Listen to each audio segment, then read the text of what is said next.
Thanks for downloading this episode from Teachers Talk Radio. You can find the full schedule and listen back to all our shows at ttradio.org. Enjoy the podcast.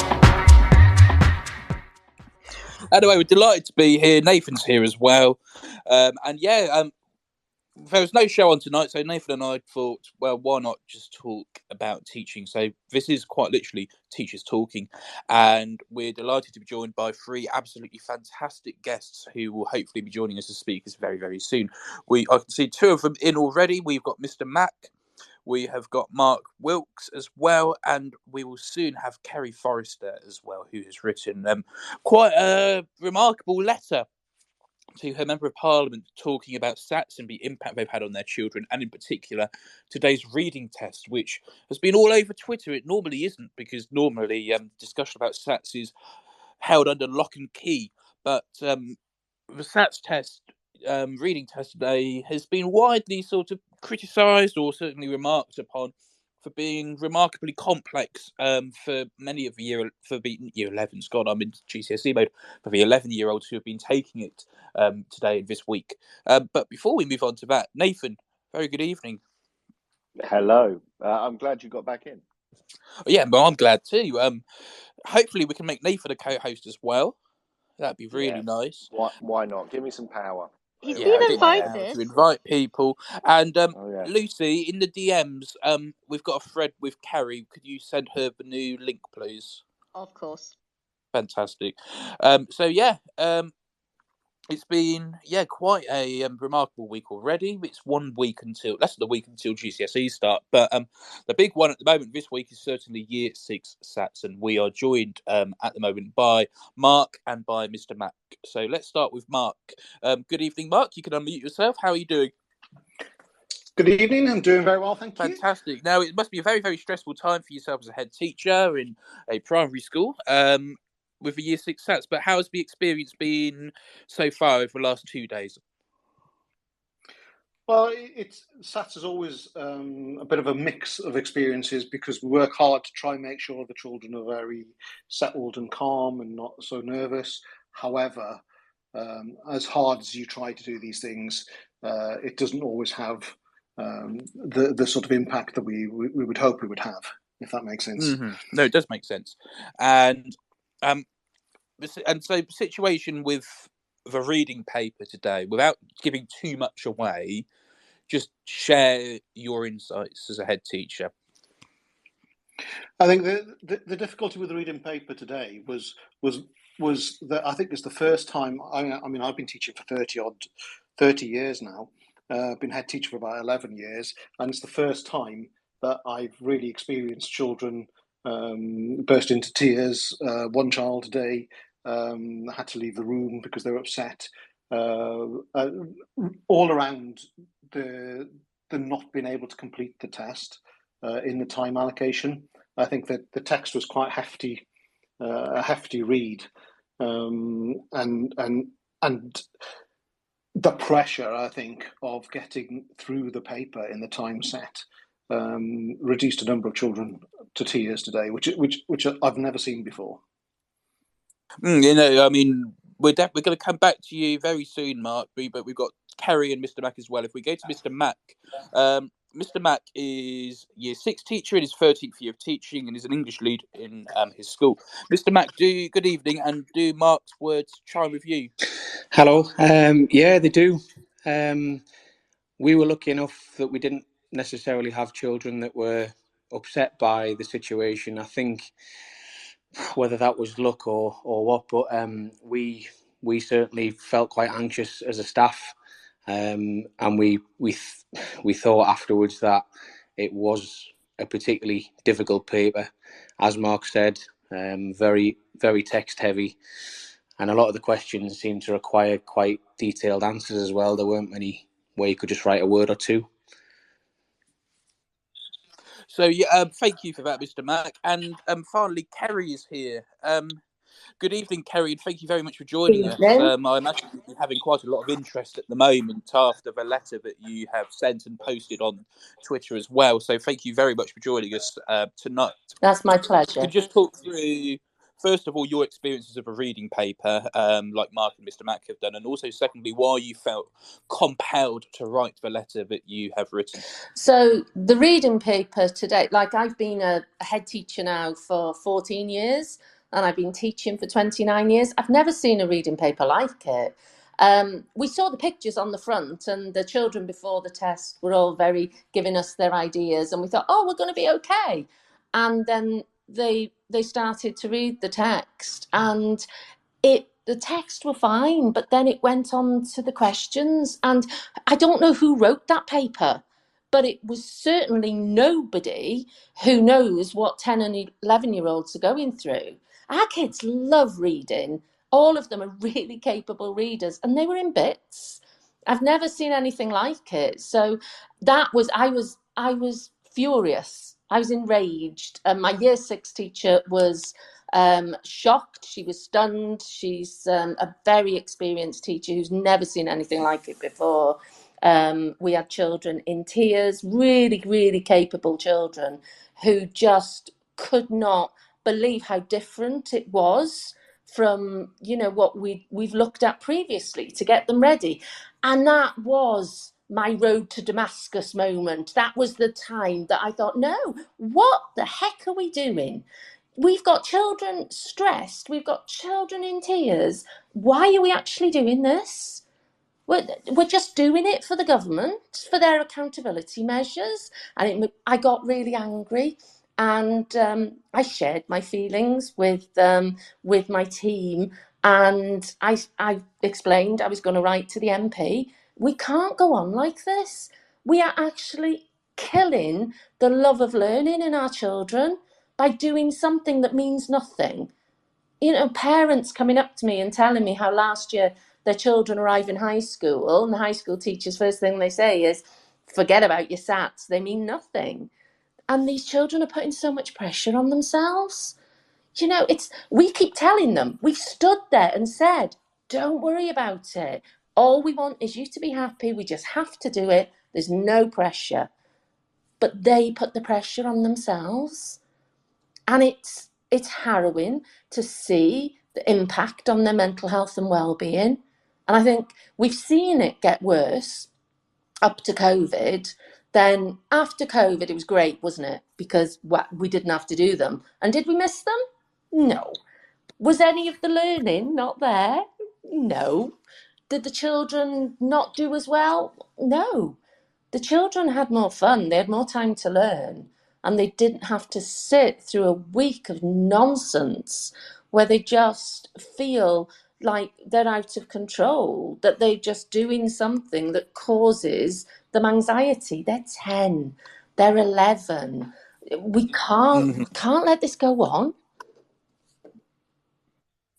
Well, it's interestingly, of course, you talk about the period where we didn't have SATs, and it's certainly left us in secondary schools in a really interesting position, whereby we've got a year 9 cohort just about to start their GCSEs in year 10, and we've got absolutely no primary data on Key Stage 2 data on them, and therefore Progress 8 in 2 years' time is going to look, well, we don't have a clue what it's really going to look like at the moment, and neither does the government. So I think one of the questions is, if you do replace it with SATs, what's the impact going to be on secondaries? But I suppose the response to that is, hey, hang on a second, let's talk about the primaries. Nathan, you had your hand up. Yeah, Tom, I just think it's important. I know we've got a lot of different people listening in, that we kind of contextualise what we're talking about here with the reading test. Now, we can't talk about this year's because obviously there's a level of embargo on exactly what we can say around that until the testing window's open. But I've pulled up last year's reading test paper. And what I'm looking at here, for those of you who haven't sat a Key Stage 2 reading paper, is there's a 12-page booklet, 3 different sections to it, getting progressively harder. I've just run the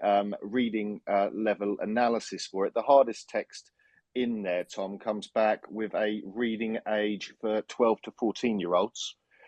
So that's the third one in there. That's what that comes back as. And then you've also got a 20-page booklet that goes alongside it with, sections, different parts about each question. But we're looking at questions in here, Tom, last year, where there were things like, underline one word in the quotation below that suggests that Vladik's performances are carefully rehearsed. And then it gives you a sentence combining a seamless mix of acrobatics, dance and juggling. The star has performed with a range of companies.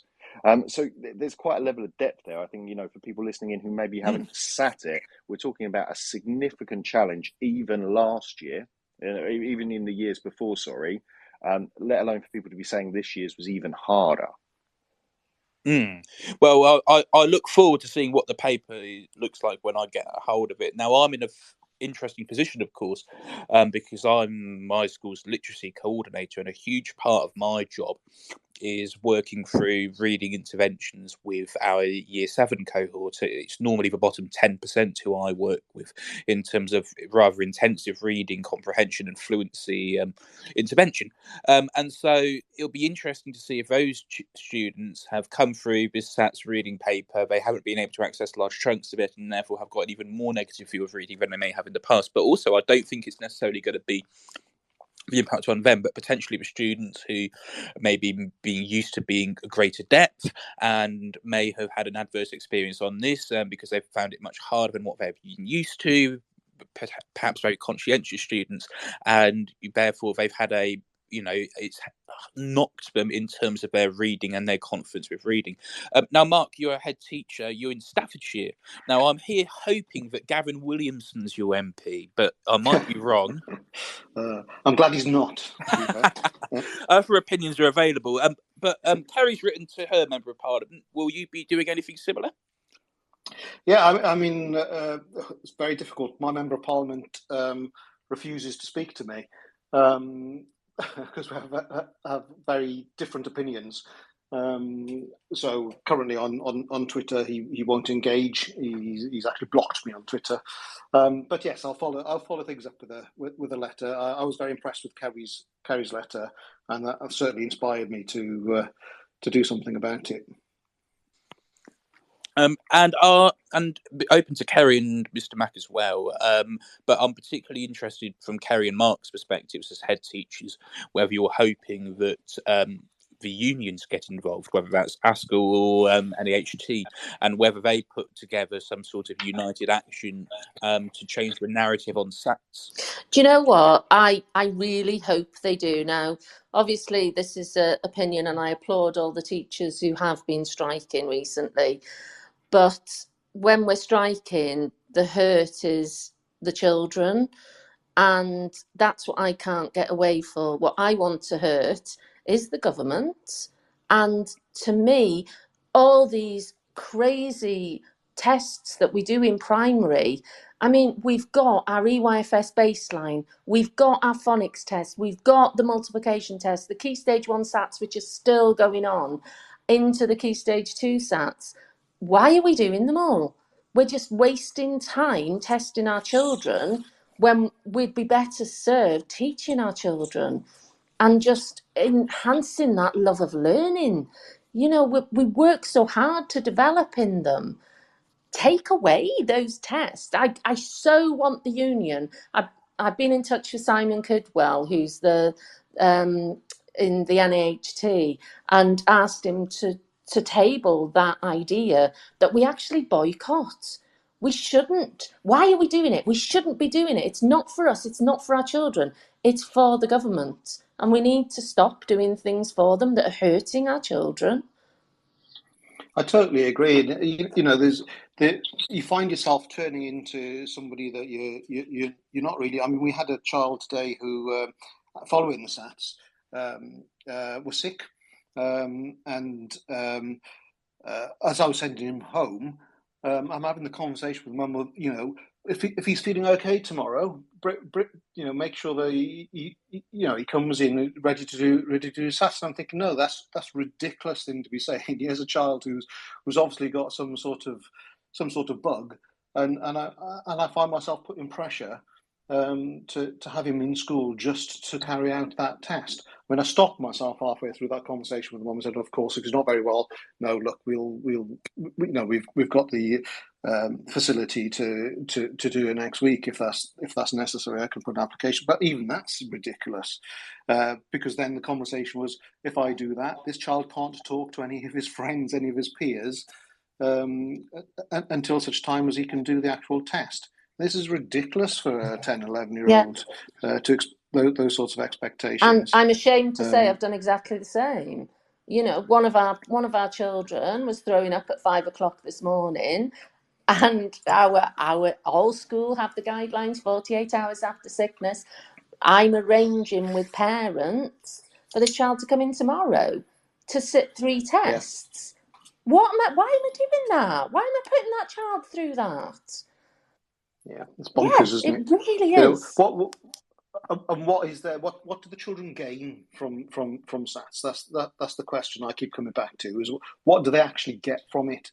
And I still haven't found an answer yet to that question. Mm-hmm.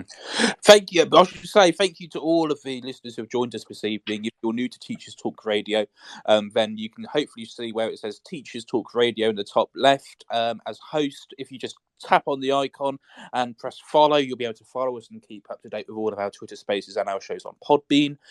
If you please also subscribe to our website at ttradio.org, and also on ttradio.org/listen back, you can catch up with all of our latest 1,000 shows, and you can search for any topic you want, and you will have a list of shows which will come up as well. So if you're new to Teachers Talk Radio, a very warm welcome. Mr. Mack, you've had your hand up for some time, so I'm going to bring in Mr. Mack now.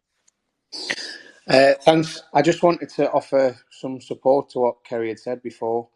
We do have testing in just about every year group. I think there's only year 3 and year 5 where there is no testing. Obviously, the Key Stage 1 SATs become non-statutory next year, I believe. But I just think we missed an opportunity post-COVID.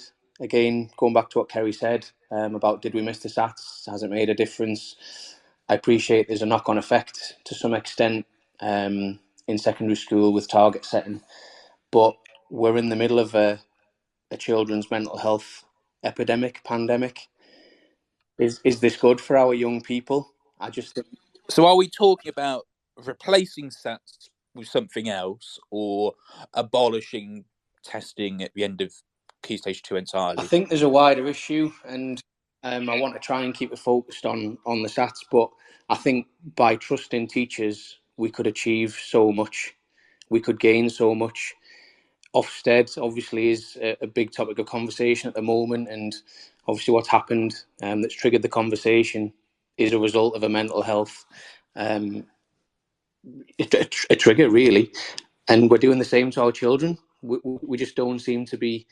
We don't have an education system that is protecting ourselves.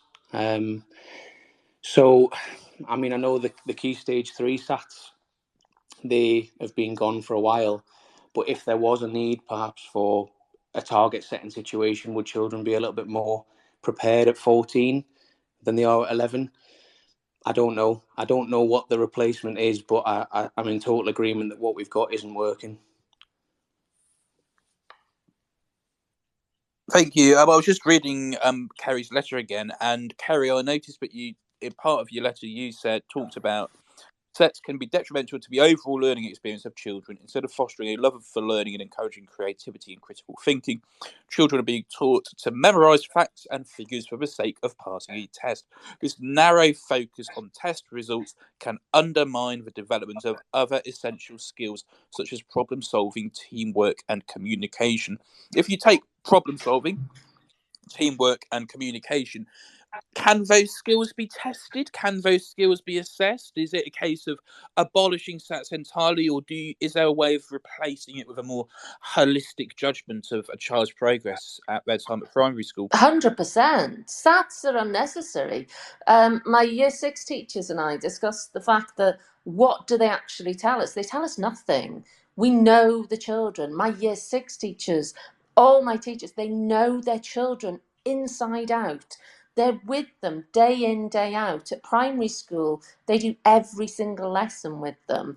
They see how they're working. They see how they problem solve, their teamwork, their communication, through a really good, rich curriculum. You know, we're not SATs factories. The government just need to take them away. SATs actually stop the learning from happening. Our children are being tested this week. That's a complete waste of time. We could easily be having an enriched curriculum that enabled us to have a holistic assessment of what our children can achieve. The government have just got to trust our teachers. I feel that that's gone. It seems to be this blame culture of this big stick that they want to beat us with. You know, accountability measures. Let's just have this measure to beat our schools with. Actually, let's just let our schools get on and teach our children. They know the children, they love the children. It's about them making their judgments. That's what counts, not the SAT scores. Mark, over to you. You've got your hand up. Yeah, I mean, we're talking about children's mental well-being, and when we didn't have the SATs due to COVID, it really freed up the teaching. It widened the scope of the things that the children were being taught, because what we didn't have then is Year 6 teachers panicking or worrying or stressing about making sure, have I covered this, have I covered that, what's going to come up on the test, what do I think is going to happen here, testing children to find out where they are, to find where the gaps are, just to prepare them for a test. All of that went, and children were taught what they needed to be taught, not what may be prescribed for a SATs test. So when they didn't exist, when they weren't there, the teaching and learning was far richer. And then it is when it's narrowed for testing purposes. Nathan, at this point, I want to hand over to you as the primary expert between the two of us. Hey, I find it really interesting, and I am sat here looking at, I'm sat here in Wales where SATs don't exist. And so, I'm reflecting on some of this. I was, a primary school leader in England going through this process. I think, listening to what particularly Mark's saying there about the process of the teaching and learning and that run up. And I can be brutally honest, because I don't do it anymore. But there are times when Year 6 felt like we were spending an increasing amount of time working towards those tests, working, in the same way that you might talk in secondary about, GCSE revision and prep and those things. And actually, when I look at my Year 6s and I think about what they need, and I think, do they need to be taught how to squeeze an extra mark out of a test paper? Is that really what I want the last year of primary to be?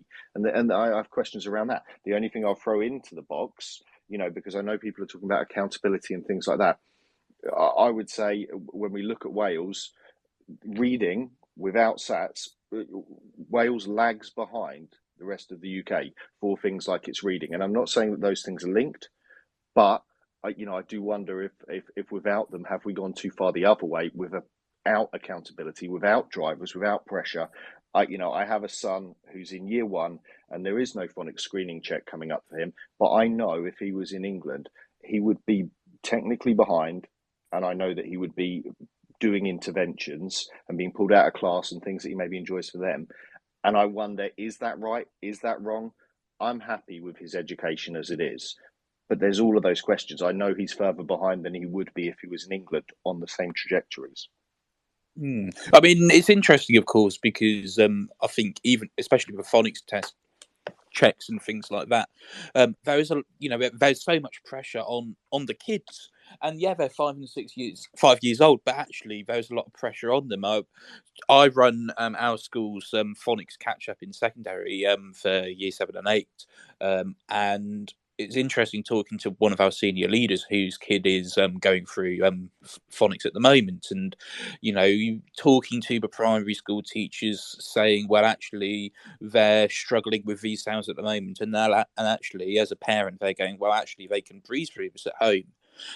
So there's a lot. I think there's a lot of test anxiety and of teaching to the test. And as you say, yes, it might mean that in Wales they are lagging behind, but is there surely not sort of perhaps a more broad and balanced education, which is paying dividends in other ways, Tom, Nathan? I don't know if my son is behind or not. That's the reality of this. What we're talking about. No, I know in England, if I was his head teacher at a primary school in England and we had the phonics screening check coming up, I would be having the conversation with myself. But then, do I want a teacher to tell me that my 5-year-old needs to be missing out on going out and doing things that he loves because he's behind in his phonics, and maybe he'll catch up, maybe he won't. I don't know.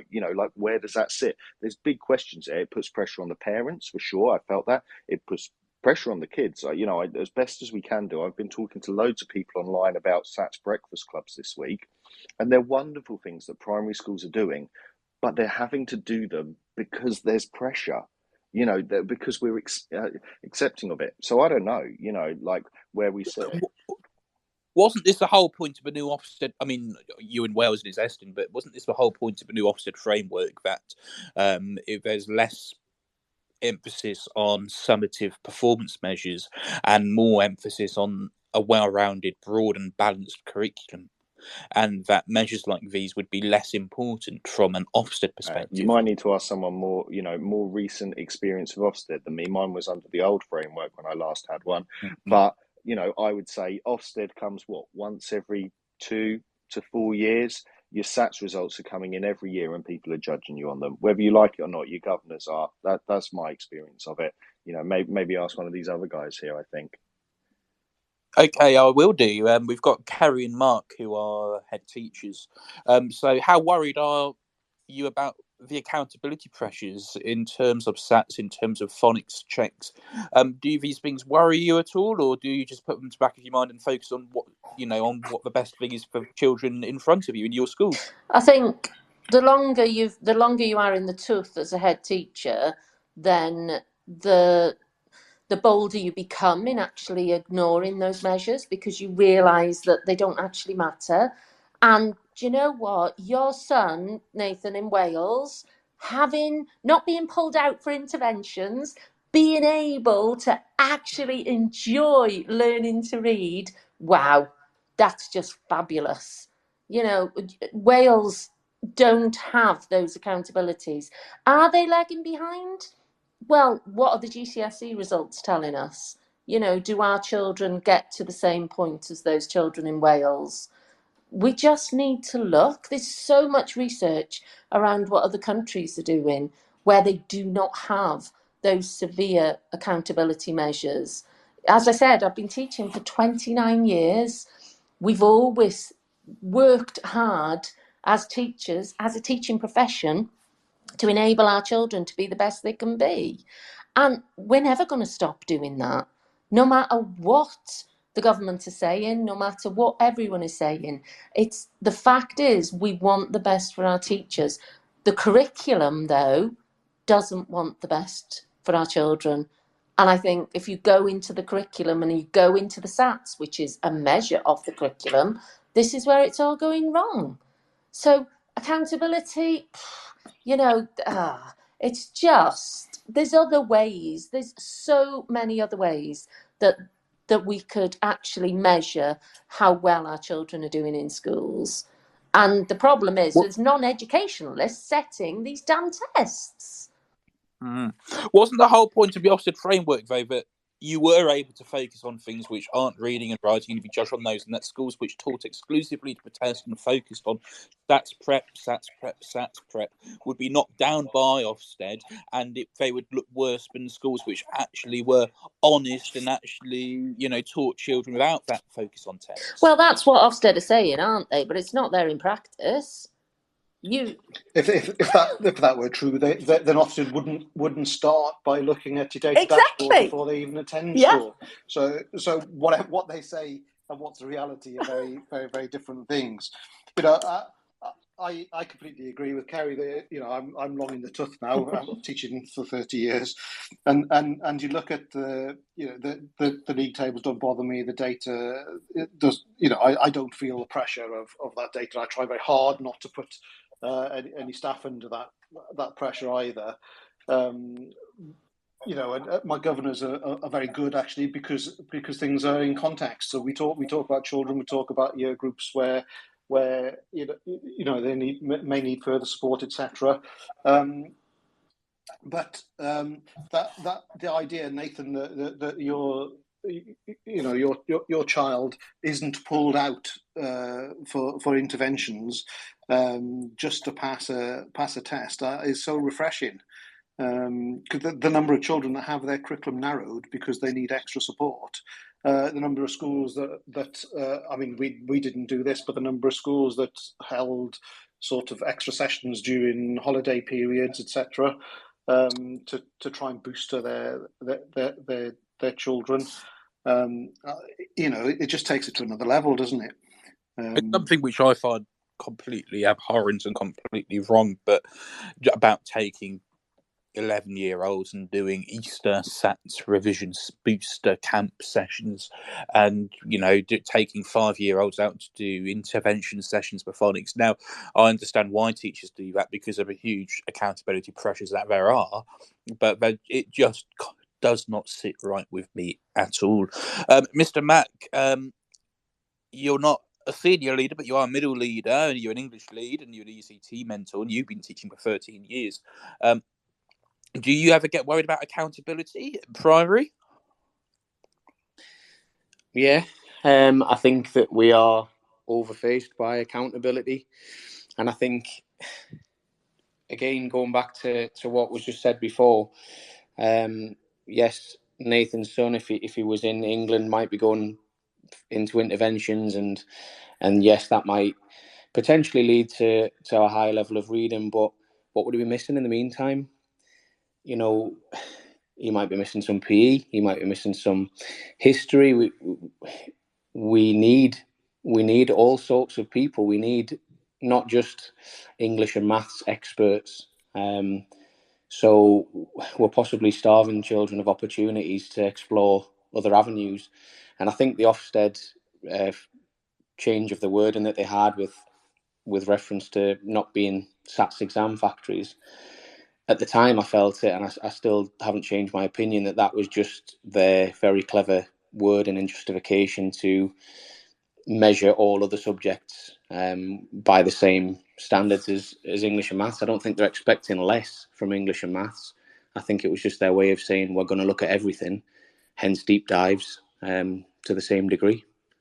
Well, the deep dives thing in primary schools is in some cases bizarre. Anyway, I can't remember when it was. We had Tiago on, who is currently, I think, a non-teaching Senko, who because there was no geography lead in their school at the time of their Ofsted, jumped in and said, "Oh, I'll talk about geography with the inspector as part of the deep dive." And the first question was, "What is your vision for geography at the school?" And he was like, "Well, I don't know because I don't lead it, but I'm just here talking about geography with you." So yeah, but I think there are some. I think the conversations and the debates about Ofsted have gone on and on and on, and they will continue to go on and on and on. And I think, generally speaking, the consensus is going to be that there will be separate frameworks for primary and secondary. It's just a question of how long it takes us to get there. Nathan, any thoughts? Yeah, I think one of the things that we haven't touched on yet, which I think, is an important part of this conversation, is what it does to not just year six, but to your other year groups as well, because it is SATs for me is an approach to curriculum testing. And so it's not uncommon, and it's something that I've seen, and there are organisations out there who will sell you test papers for your year fives and your year fours to do twice or 3 times a year so that you can track all the way through, so that you can get exactly 75 to 80% of 30 children past your threshold to hit your target. But so you have this kind of tracking, so it doesn't just happen at the end of primary. And we've talked about those big headline ones, but it sets a mindset in place for me where actually our only way to assess children, which we do really well in foundation phase, down that end of the school where we're doing it for teacher assessment. But then as soon as we leave that, maybe into year one, and we start thinking they've got Key Stage 1 SATs coming up soon, we start getting into paper-based testing, sitting them down, in silence for an amount of time to do testing. And I would wonder how many people, who are listening in here are doing a SATs equivalent in all but name and national rollout in other year groups in preparation, as a tracking method. I think that's something that worries me about this happening. It's not just end of Key Stage, it's ended up being spread through the whole of the school. When I was at primary school, which, I mean, I do actually remember doing end of year, I think we call them optional SATs, at the end of year 3, the end of year 4, and the end of year 5 before doing the real thing in year 6. And I mean, there's interest. Weirdly, there are pros and cons to this approach. The cons are, of course, you're stripping the joy out of learning and education. But it's very similar to schools that do several sets of mock exams in year 10 and year 11 at GCSE. In fact, you are preparing your students for the real thing, and the real thing is less scary. Now, this can be quite counterproductive because you end up with the situation that actually some of those 16-year-olds who are taking their GCSEs don't see it as scary, are quite lackadaisical about it, and actually don't take them as seriously as they could because they've been, over the course of taking several sets of mock exams, that sort of the fear factor, if you like, has been taken away from them, and as a result of that, they don't treat the proper exams with the seriousness they have. I agree, Tom. I see that in GCSE now. I get to work with some young people doing their GCSEs, and I see that at GCSE. I don't know how much I think, how seriously I should be expecting an 11-year-old or a 6-year-old to take a test. If anything, actually, I don't want them to take it seriously at all. I want it to be a measure, maybe, but do I want 11-year-olds being stressed about sitting an exam at 11 that for me doesn't do much more than provide an accountability measure? Because I don't know how much secondary schools use them, that they have their own testing things that they like to do. I really do wonder that. How much do we want an 11-year-old, how stressed do we want an 11-year-old to be? How much seriously do we want a 5-year-old to take a test? That bit, I don't know. Yeah. Anyway, we've been talking about SATs, but let's talk to Kerry, Mark, and Mr. Matt about what you've got planned for year 6 after SATs are over. What have you got lined up, Kerry? Well, it's all the good stuff. Literally, we're praying for good weather. Freedom Friday good afternoon. Weather, yeah. Oh, absolutely. The year 6 teacher, she is just an absolute bundle of energy. And so we've got Miss Neil and Mr. Bonnet, who are just going to have crazy fun with the kids and just remind them that what primary learning is all about. So, we've got the Enjoyment of Sports Day coming up. They've got their play that they're going to think about. They're going to crack on with all their other learning that never goes away. This is the thing. This is the fact that we've literally paused their learning for a week. And they've learned nothing this week. All they've learned is how to deal with a test and how to get through the anxiety of being sat in a room in silence doing their SATs. You know what? It's crazy. You shouldn't be experiencing that as a 10-year-old. What does that teach you about learning? So we just can't wait. I know that my team are amazing and they're just going to have so much fun.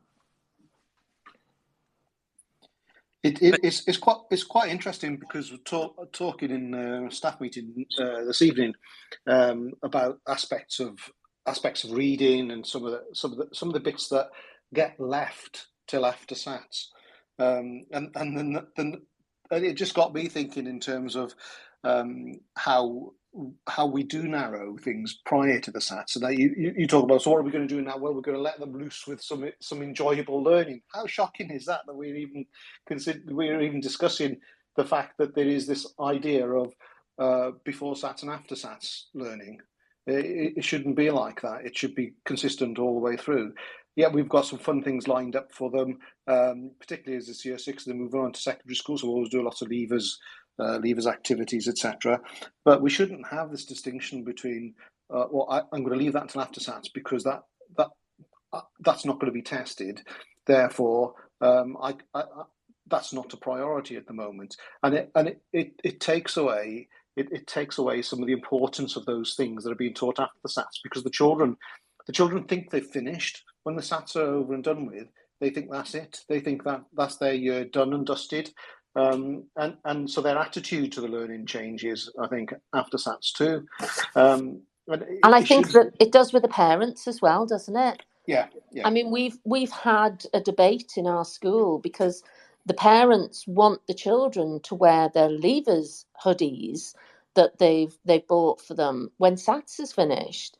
And I'm standing my ground and saying, no, they're not leavers. They can wear them the last week. They're still our children. They're still part of our school family.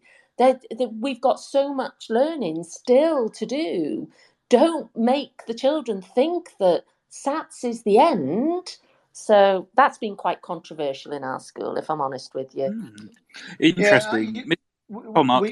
We try to all year talk about that year 6 we use as preparation for secondary school. We're getting them ready for the next part of their journey, and that's the approach that we always take. So that when SATs is over and done with, we're still talking that same language of actually this is just part of your journey, and actually the SATs are not important. It's about getting those foundations in place ready for you for secondary school. That's really important. So we try really hard to do that, but you are swimming against the tide, particularly with parents and that attitude from the children that no, it's done now. SATs are over and done with. Mr. Mack, any plans for after SATs with your year 6s? Everything that Mark said resonated really about leaving all the fun stuff. We do have this before SATs and after SATs culture, unfortunately. We've got ice cream vans, free time afternoons, sports afternoons. I'm trying to get the head teacher on board with fewer maths and English lessons certainly over summer too. Because we need time to catch up on those art projects, DT projects. We've got music. We have people coming in doing singing with the children. But we've lost time to, you do your extra arithmetic practice in an afternoon, or you do a little bit of reading here and there. It's not fair, and there's a curriculum entitlement to all subjects. So we'll certainly be going heavy on those in the remaining weeks. Mm-hmm. Now, if you want to get involved in the conversation, and big thank you so far to Kerry, Mark and Mr. Mack for taking part, you can, on the bottom right of your screen, there's a little speech bubble. It's got a number 1 next to it, and if you click on that, you can tweet us with your thoughts on what Kerry, Mark and Mr. Mack have said so far, whether you agree with them, whether you want to build on anything they've said, or whether you want to challenge them on anything. But the other thing you can do, not on the bottom right but on your bottom left, is there's a button which says request, and one person who has found that request button is David Walsh. Now, David, I've had a quick look. I believe you're a primary teacher. Very good evening to you. What would you like to add to the conversation this evening? And he's dropped out. Devastating. Tom, where were we? Tom, I can't believe you've done that. Cold called on someone and they disappeared out of the room. It literally requested to speak, and I brought him in. It wasn't a cold call. It was a warm calling. While we've got Kerry and Mark, 2 school leaders, I did want to ask you about something else, if I may, which is I'm going to try and find it while I talk and do a little bit of filler here, which was a statement made today by the Office for Statistics Regulation. And the Office for Statistics Regulation was asked by the government to comment on the government's pay offer to schools, because certain people had said that the pay offer was not fully funded. The government made it clear that they believed that the pay offer was fully funded, and the Office for Statistics Regulation has sided with the government. They have said that the government's pay offer to schools was fully funded at a national level. Oh Kerry, my goodness! Tom, no! can I read the other quote? No. I'd like to just give it because I feel like I need to do this in their voice.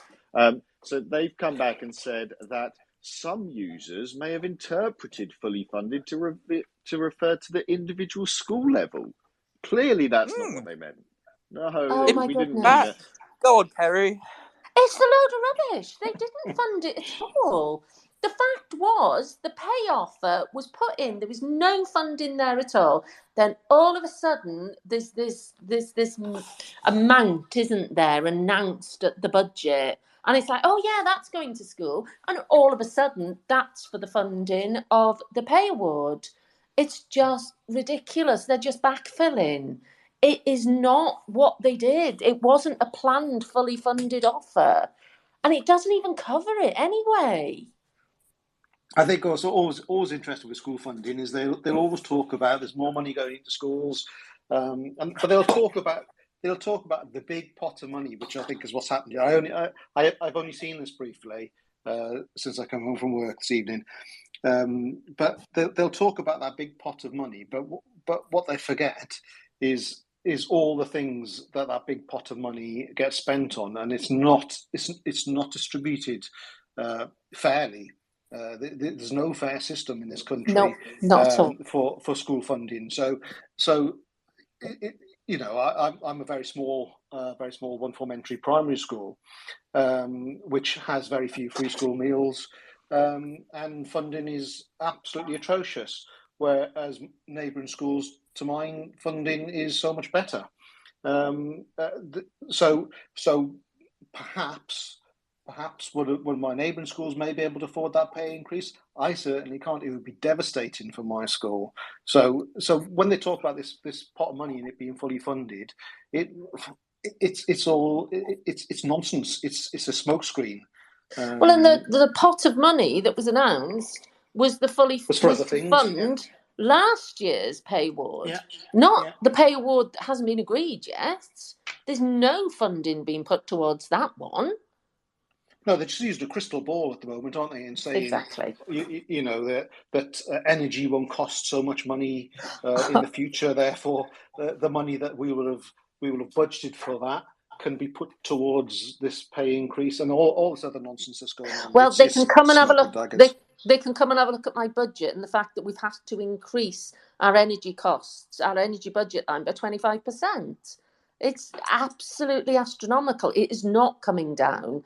No matter, we've got 60 solar panels on the roof of our school, and it's still having no impact.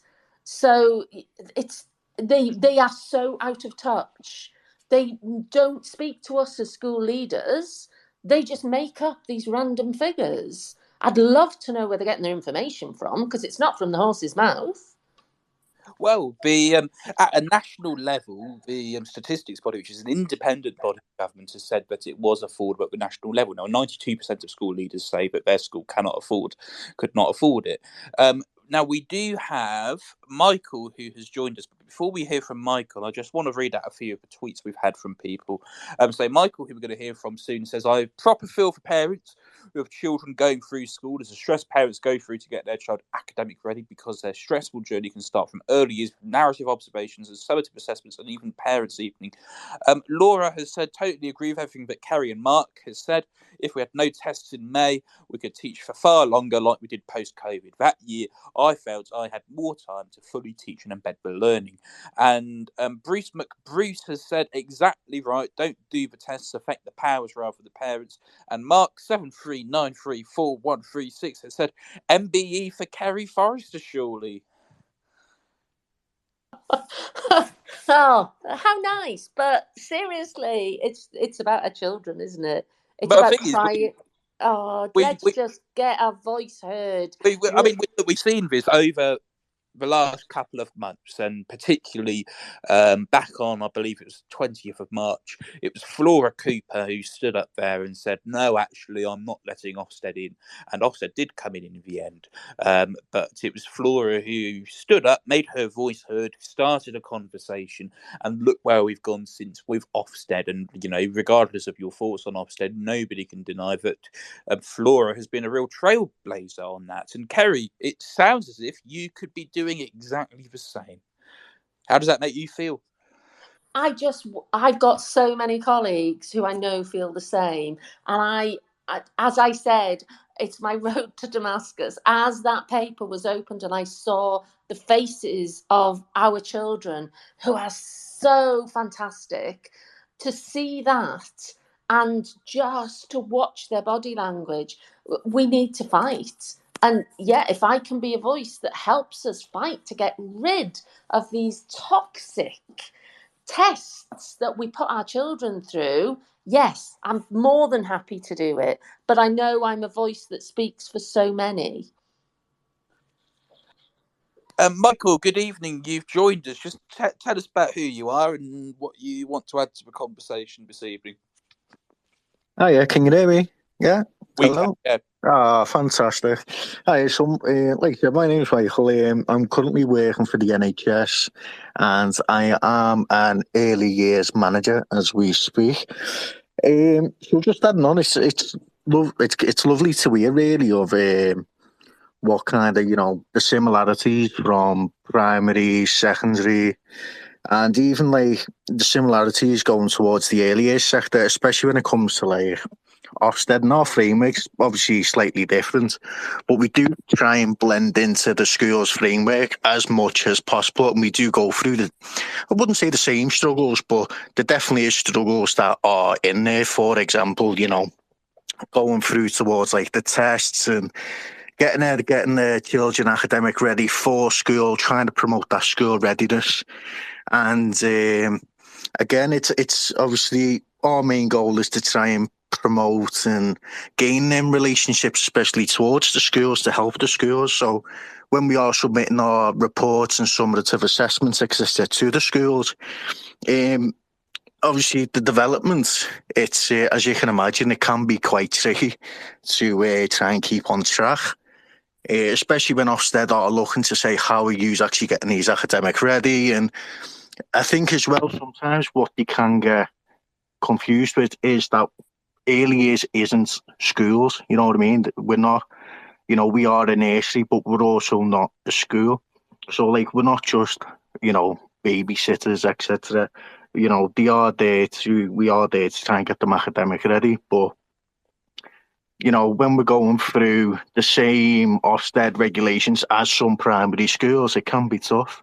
And especially when it comes to like the government and the funding, like we're like 100% that early years educators aren't as well paid as primary school teachers. And I'm not saying, we don't do the same work or we don't do enough work to be recognised, but certainly, especially when it comes to like, the lockdown, the COVID, like fair play that I know schools got shut down, but all the nurseries were still up and open for the NHS, and I understand that the teachers took part in that as well. And because we did have teachers in our nurseries as well that were willing to work and support the NHS, which we would all up for. But we definitely didn't get recognised, especially when it comes towards the funding and the pay rises, because in a way, the early years education and the childcare system didn't really get a mention in my opinion. So it is one of them. The early years education system has been neglected in my opinion, definitely. Thank you for that, Michael. Now I really want a cold call now, and I want to talk to Lucy. Lucy, you are in Portugal, and you're going to stay on mute for now, but you've unmuted yourself behind the TTR account. Are you a case of lying in the sun and going, "What are SATs"? Yes and no. Yes, in the sense that we don't do them in the international system, but we do something called GLs, which I can't remember what GL stands for. But that used to be strictly a year 6 thing, and really there was no pressure on it in terms of, we're not teaching to the test or anything like that. It's just something that kind of goes on to the secondary schools to say, hey, this is where these kids are at. We're now doing it throughout the entire school, well, year 2 up, which I don't agree with necessarily, but because we are part of a bigger corporate organization and all the schools kind of fall in and do it, we now have to fall in as well, for no reason other than, well, data points, really. Interesting, thank you. I don't know what GL stands for, but It's I'll a brand name, Tom. A brand name of an assessment tool. I'm sure that other that's it. Yeah, I don't actually know what the GL stands for, but many other assessment tools are available. Some people use NFERs. Do exist, yes. And things like that. But yeah, a standardised kind of SAT, but private.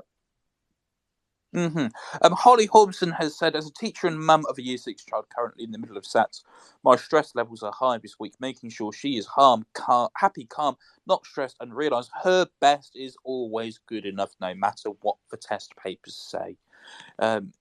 I hope everybody's got that attitude as well. Just make sure that every child's best is always good enough in times like these. Now, we've got about 2 minutes left. Kerry, any final words? Write to your MPs. Just write to your MPs. Absolutely shout from those rooftops. Our children should not be going through this. We should not be putting them through it. We saw through the COVID years there is no requirement for statutory testing for our primary age children. We just need to absolutely stand together. We need to stop this attack on the mental health and well-being of our children and enable them to love the learning that they're doing. Let them enjoy primary and enter secondary with a passion for learning that will take them so far in life. Thank you for that, Kerry. Mark, any last words?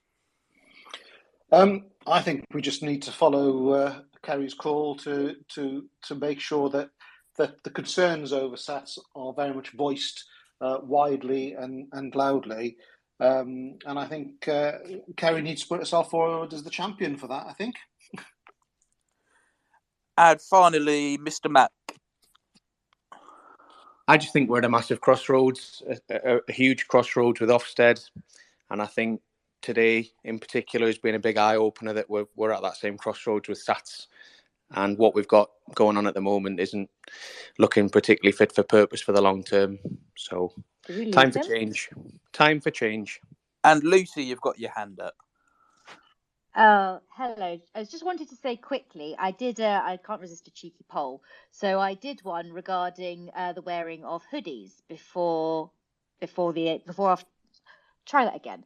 Whether you should be able to wear them straight after SATs or last week of term. And straight after SATs has 46%, last week of term is at 54%. Fantastic. Beth. Sure, that close. will continue. Yeah, close. 3 hours and 47 minutes. Now, tomorrow we've got 3 shows for you. We've got Jazia Farag at 11 a.m. 7:30, we're back on Twitter Spaces. It is Education Tonight with Brent Poland and Adam Spence. And at 9 p.m, we've got another cracking late show for you from Paul Hazard. Friday, 11 a.m, the morning break. John Gibbs has got another show lined up. And I will be seeing you again on Sunday at 10 a.m. for a weekly review, and that will be streamed live on Twitter, on YouTube, and on LinkedIn, and we'll be reviewing the week in education. SATs may well get a mention again.